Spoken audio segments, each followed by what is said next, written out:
Mainta de oração e meditação.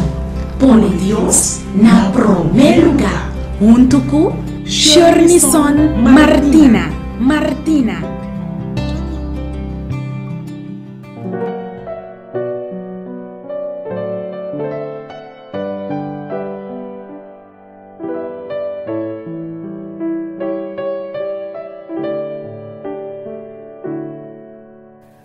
No toma venganza ni tener rencor contra de ayunan de bo pueblo, mas tima bo prójimo manera bo mes.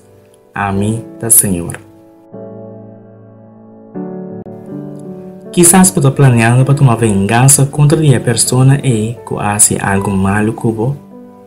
Quizás estou planeando bom trampa para eso que vos tiene rabia de bache y que va a ofender bo corazón. Dios avisaba ave, no toma venganza ni tener rencor, pero estima bo prójimo manera bo mes. La venganza de Dios, mi querido amigo. Aunque es maldad que el enemigo hace contra vos, a donar gana de batir, arranca su cabello, venene y acabó con su vida, Dios te sabe ave, amén ta Señor. Tiene Dios de la cabeza, mi amigo.